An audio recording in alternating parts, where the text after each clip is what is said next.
तेरे बिना दिलदार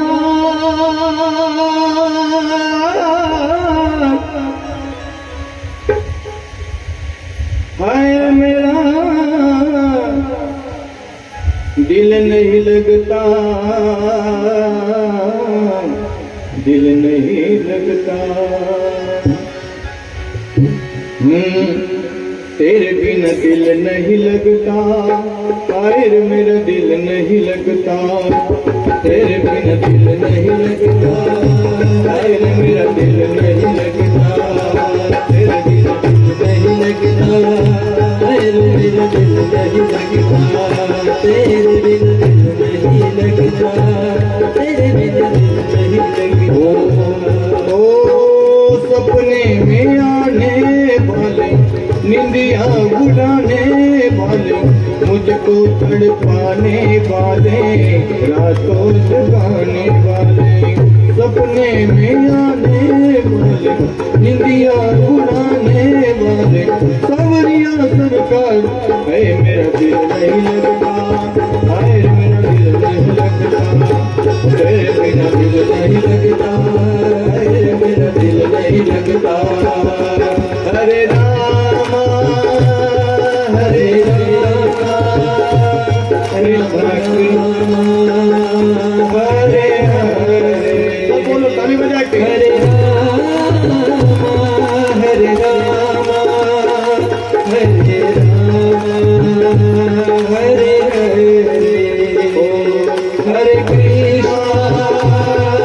कृष्णा कृष्ण कृष्ण हरे हरे। जय हो। जवान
तेरे बिना दिल नहीं लगता, हाय मेरा दिल नहीं लगता।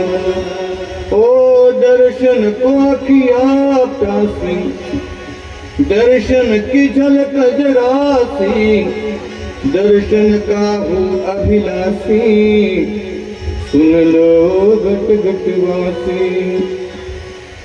दर्शन को आँखिया प्यासी, दिखा दो झलक जरासी, सुन लो मेरा प्यार। तेरे बिना दिल नहीं लगता, हाय रे मेरा दिल नहीं लगता। ओ मोहन मुरलिया वाले, जीवन है तेरे हवाले, सुन ले मेरे दर्द ढाले, मुझको भी गले लगा ले। तड़पे मेरा प्यार, तेरे बिन दिल नहीं लगता, हाय रे मेरा दिल नहीं लगता। चुप गए कहा प्राण प्यारे, एक लाइन का पिता। भक्तों के नयन तारे, तेरे बिन रे नैन बिचारे, तड़पे दिन रात हमारे। चुप गए कहा प्राण प्यारे, भक्तों के नयन तारे। ओ पागल के यार, तेरे बिन दिल नहीं लगता, तेरे बिना दिल नहीं लगता। क्या बोलना पड़ेगा? सुदामा नाम का एक भगवान कृष्ण का भक्त है और उनका जो परिवार है, उनकी पत्नी है, उनका पत्नी का नाम है सुशीला और उनके 4 बेटे हैं महाराज। और हर रोज कृष्ण अपने ठाकुर जी का स्मरण करता है, कृष्ण कृष्ण कृष्ण कृष्ण कृष्ण कृष्ण। सुदामा झोपला तरी कृष्ण कृष्ण, जेवताना कृष्ण कृष्ण। महाराज भिक्षा मागायला गेला एकाच्या घरी आणि जर समजा नाही मिळाली तरी कधी राग नाही महाराज। एवढी गरीब परिस्थिती झाली महाराज की सुदामाचे जे मुलं आहे ना, त्या मुलांच्या अंगावरती ठीकसे कपडे नाही महाराज व्यवस्थित।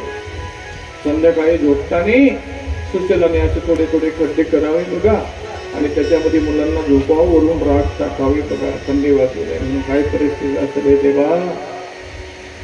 अरे एवढी गरिबी कोणाच्या जीवनात येऊ नये रे बाबा, कोणाच्या जीवनामध्ये एवढी गरिबी येऊ नये। पण आई असते महाराज, आईचं प्रेम असतं महाराज ते आपल्या मुलासाठी। स्वतःच्या आपल्याला खायला नाही मिळालं तरी ती आई आपल्या मुलाला खाऊ घालत असते महाराज। म्हणून जीवनामध्ये ज्याची आई निघून गेली ना, त्याने समजून घ्यायचं की आपल्या सुखाचा समुद्र आटला। आपली आई असते ना, तर ती आई घरात जरी असली ना तरी खूप बरं वाटतं। आईच्या आधारे, बापाच्या आधारे माणसाला काहीच वाटत नाही, भले ते काडीचं काम नका करू द्या, पण आपले आई वडील आहे ना तर खूप समाधान वाटतं आणि फार मोठा आधार वाटतो। फार मोठा आधार वाटतो। पण आई बाप निघून गेले ना मग फार मोठा आधार गेल्यासारखं वाटतं महाराज। क्या बोलना पडेगा?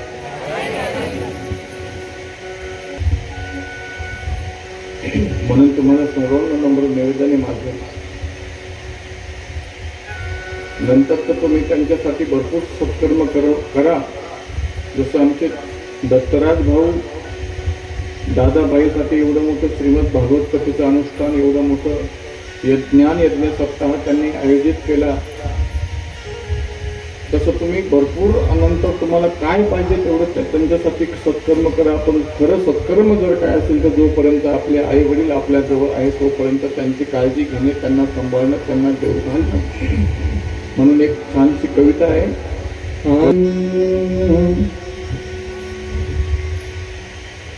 कशाला गेली आई तू स्वर्गाला, कोण वागेल तुझ्या या बाळाला, कशाला गेली आई तू स्वर्गाला,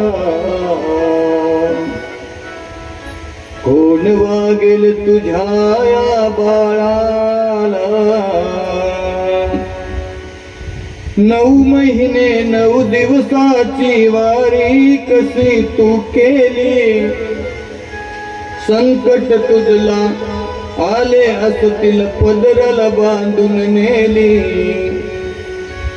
9 महिने 9 दिवसाची तू, 9 महिने 9 दिवसाची वारी कशी तू केली, संकट तुझला आले असतील पदराला बांधून नेली। सोडून गेले तुझ्या या लाडक्याला, कोण वागेल तुझ्या या बाळाला, निघून गेली आई तू स्वर्गाला, कोण कोण वागेल तुझ्या या बाळाला जमले असतील नातेवाईक शेवटच्या भेटीला जमले असतील नातेवाईक शेवटच्या भेटीला 2 दिवसात कधीच विसर पडणार नाही आई तुझ्या या लाडक्याला कधीच विसर पडणार नाही आई तुझ्या या लाडक्याला निघून गेली आई तू वनवासाला कोण वागेल तुझ्या या बाळाला कशाला गेली आई तू स्वर्गाला कोण वागेल तुझ्या या बाळाला मानव कोण दानव कोण कळेन आई मला जिकडे तिकडे पाहत होतो बहुमान पैशाला मानव कोण दानव कोण कळेन आई मला जिकडे तिकडे पाहत होतो बहुमान पैशाला सोडून गेली तुझ्या या लाडल्याला सोडून गेली तुझ्या या लाडक्याला कोण वागेल तुझ्या या बाळाला तो महाराज जीवनामध्ये आई फार महत्वाची आहे आई आणि वडील आई नसली ना कधी कधी शेजारच्या महिला म्हणतात बघा बाळू बाळू रडू नको रे तुझ्या आई सारखे बाबा आई सारखी आहे पण आई नाही आई सारखी असू शकते आपण सहज म्हणतो मावशी आई पण आई नाही म्हणून आई आहे ना तोपर्यंत खूप जीव लावा आईचं एवढं प्रेम असतं आपल्यावरती बाकीचं कोणाचं नसतं म्हणून आज जी सुशीला आहे सुदामाची पत्नी ती आपल्या मुलांना महाराज परिस्थिती असती आणि अंगावरती घरात बी कपडा नाही म्हणून तिने छोटे असे खड्डे खांदले आणि मुलांना त्याच्यामध्ये टाकलं आणि त्याच्यावरून राख टाकली महाराज बघा ती आईची ममता असते आईची माया असते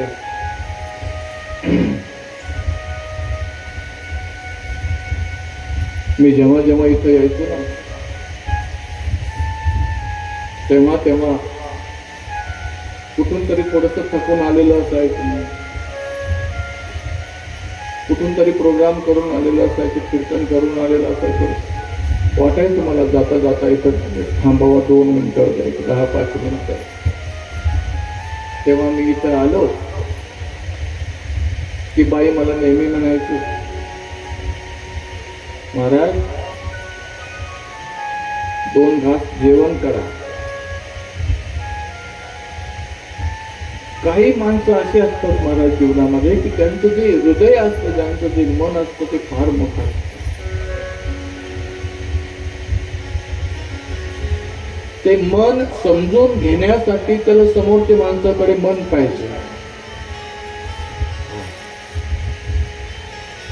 मला इथं आल्यावरती नेहमी बाई म्हणायची महाराज 2 घास तरी खा मी म्हणायची बाई नाही मी जेवण करून आलेलं मला काय करायचं सुनबाईला सांगायची किंवा दत्तराजला सांगायची नारळ होती नारळाची टाकी आली एखादं नारळ तरी पाड त्या नारळाचं पाणी तरी महाराजांना दिलं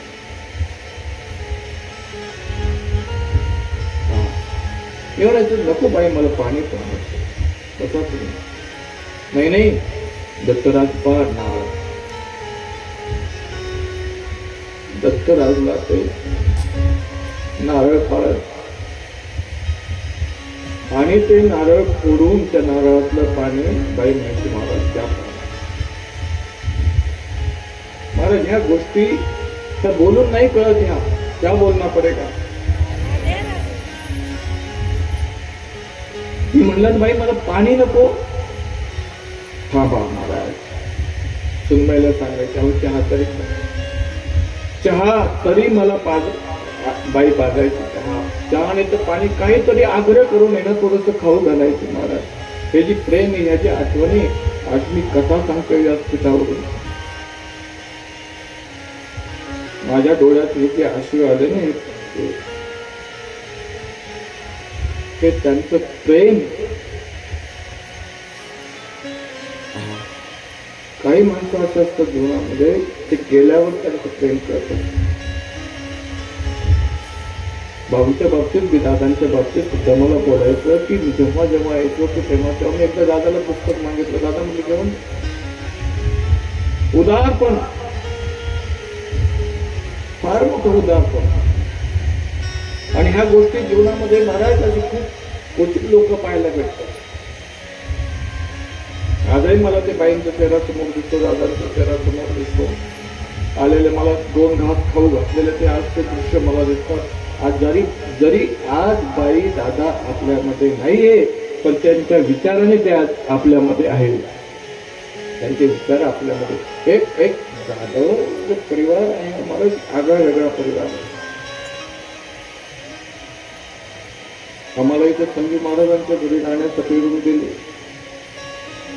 ते संजीव महाराज स्वतः बाहेर झोपले. आम्हाला रूम दिलेला नाही झोपा महाराज करून. आम्ही आमच्या घरी नेहमीच असतो. स्वतः ते बाहेर झोपतात. म्हणजे या गोष्टीचा थोडासा आनंद वाटतो. महाराज किती उदार वृत्ती प्रेम. प्रेम माणसाला रडवत असतं. प्रेम काय करतं, माणसाला रडवतं प्रेम. पैसे सर्वांकडेच असतं, पैशाला कोण विचारत नाही. लाखो करोडो रुपये महाराज असे पडून राहतात, कोण विचारत नाही. पण मला कधी कधी आदर वाटतो, एवढ्या मोठे बंगला, एवढं स्वतः ज्या कुटुंबामध्ये संजू महाराज झोपतात, ते म्हणतात बाहेर झोपतात ते, आणि आम्हाला जागा दिली, म्हणजे आनंद वाटतो. आणि ही गोष्ट आज आम्ही इथं बोलतो व्यासपीठावरून. ज्यावेळेस आम्ही दुसरीकडे कुठेतरी कथेला जातो ना आम्ही, त्यावेळेस आम्हाला ह्या गोष्टी सांगायला फार भारी वाटतं. आम्हाला फार आनंद येतो, एक मजा आहे फार आहे. क्या बोलना पड़ेगा, जोर से बोलिए.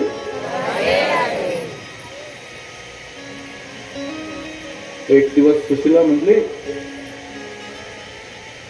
अहो म्हणे तुमचा मित्र भगवान कृष्ण एवढा ऐश्वर्य संपन्न राजा आहे म्हणे द्वारकेचा, तुम्ही जा ना त्याच्याकडे एकदा. सुदामा म्हणले ठीक आहे जातो मी, पण मी काही मागणार नाही बरं. ठीक आहे निघाली महाराज. पण सांगितलं सुशीला, अरे देवाकडे जात असताना आणि मुलाकडे जात असताना कधी खाली हाताने जाऊ नये बाबा, काहीतरी पाहिजे ना.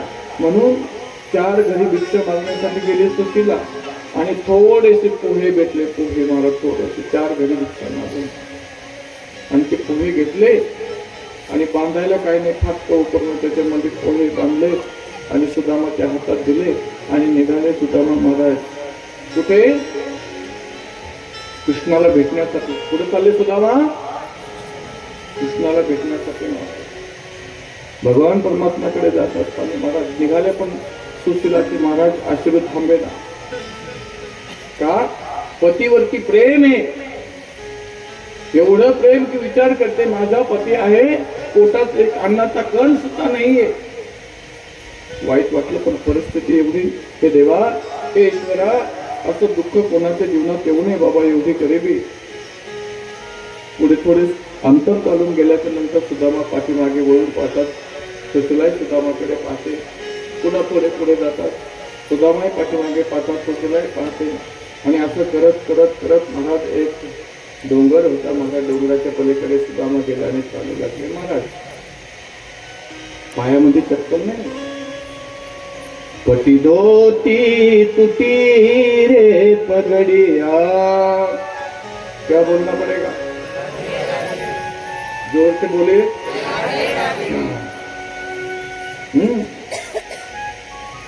आणि चालून चालून चालून चालून सुदामा जेव्हा थकले ना, सुदामा थकल्याच्या नंतर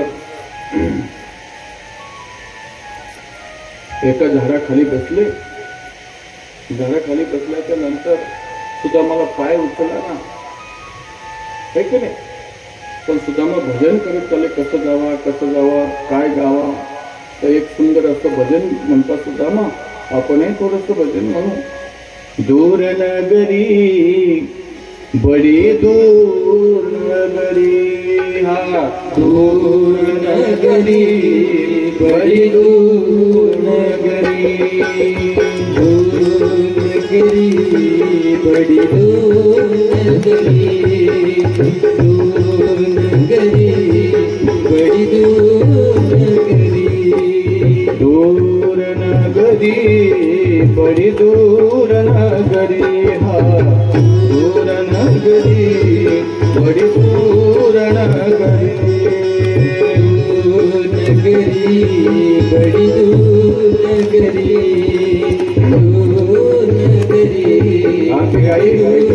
नगरी, कैसे आऊं मैं कान्हाई, कैसे आऊं मैं कान्हाई, गोकुल नगरी बड़ी दूर नगरी, दूर नगरी बड़ी दूर नगरी, हाँ दूर नगरी बड़ी दूर नगरी.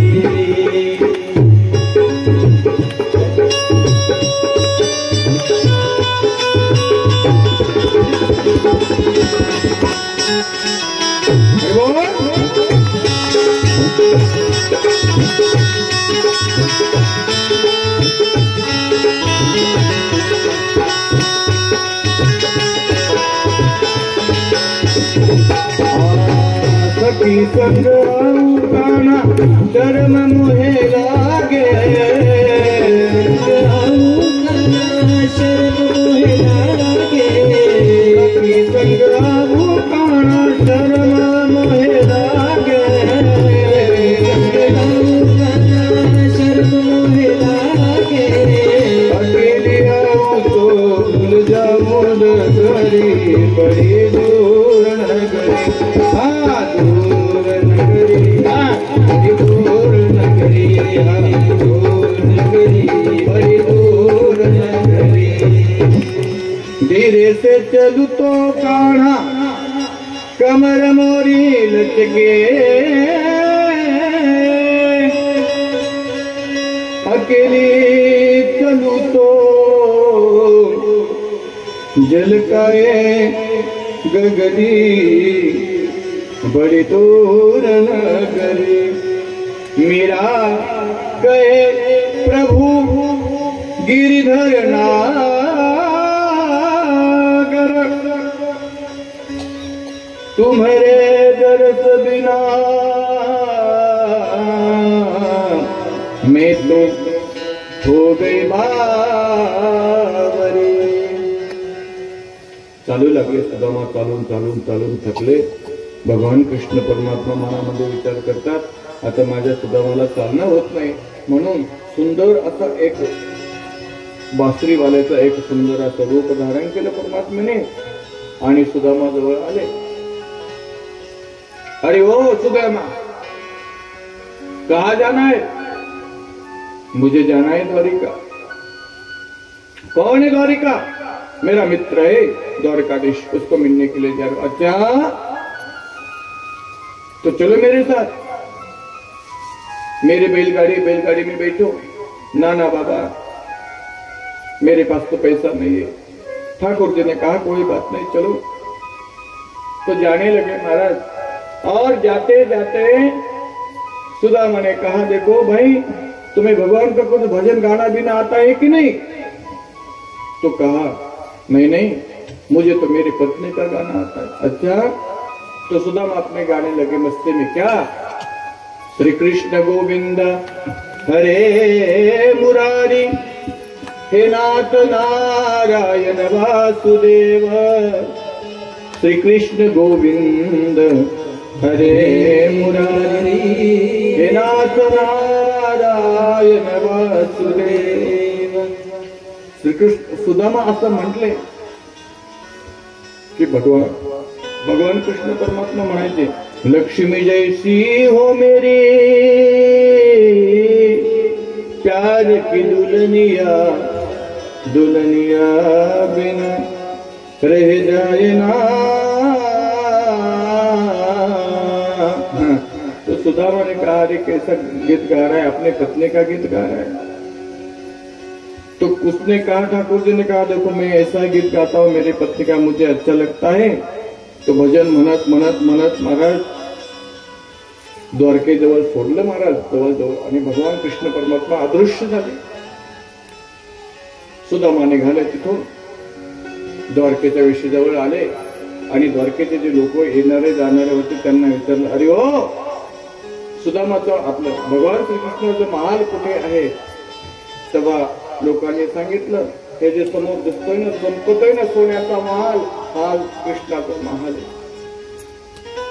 सुदामा महाराज चालत चालत गेट पर्यंत जातात आणि बरोबर महाराज 9:30 वाजता सुदामा तिथं पोहोचले। एक नाही सर, भगवान श्रीकृष्णाच्या तिथे 9:30 वाजता पोहोचले आणि आतमध्ये जाऊ देना म्हणून द्वारपालाला विनंती करतात, अहो अरे द्वारपाल हो, एक म्हणा म्हणा म्हणा म्हणा। त्याला नाही म्हणून दिले की तो माईक हाणायला बसला फेकून। अरे द्वारपालो कन्हैया से कह दो, इधर पे सुदामा गरीब गया है। अरे द्वारपालो कन्हैया से कह दो, इधर पे सुदामा गरीब गया है।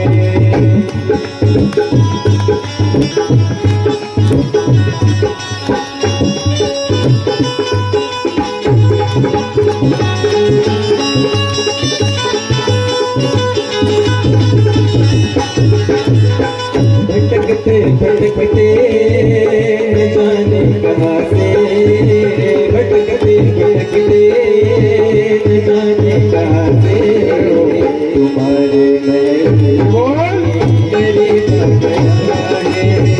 अरे द्वारपालो कन्हैया से कह दो, अरे द्वारपालो कन्हैया से कह दो, किधर पे सुदामा गरीब गया है, किधर पे सुदामा गरीब गया है।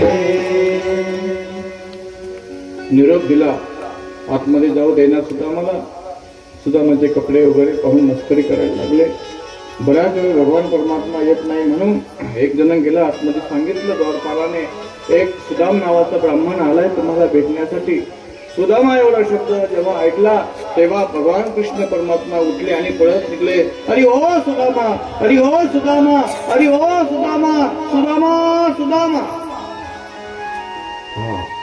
आतमधले जे सर्व दासदासी नोकर चाकर महाराज भगवान कृष्णाच्या पाठीमागे पळू लागले, कृष्ण पुढे। आणि जेव्हा गेटवरती महाराज सुदामा कृष्ण परमात्मा येतात, सुदामा महाराज वाट पाहून पाहून पाठीमागे फिरले, पण आवाज आला, सुदामा। पाठीमागे वळून पाहिलं तर भगवान कृष्ण। सुदामाही पळत येतात तिकून भगवान कृष्ण महाराज, भगवान कृष्णाने सुदामाला महाराज मिठी मारले आणि डोक्यावरून हात फिरवला नाही, महाराज उचलून घेतलं आणि महालामध्ये आणलं। खूप छान चरित्र आहे महाराज। आणि आपल्या स्वतःच्या हाताने महाराज जे सुदामाच्या पायामध्ये काटे भरले होते ते काटे काढले आणि पहिली सुदामाची अवस्था भगवान एवढे रडले की सुदामाचं वेगळं पाय धुण्यासाठी वेगळं पाणी वापरायची गरज पडली नाही, डोळ्याच्या अश्रूंनी पाय धुतले महाराज। किती प्रेम आहे भक्ताचं, भक्तावर देवाचं। राधे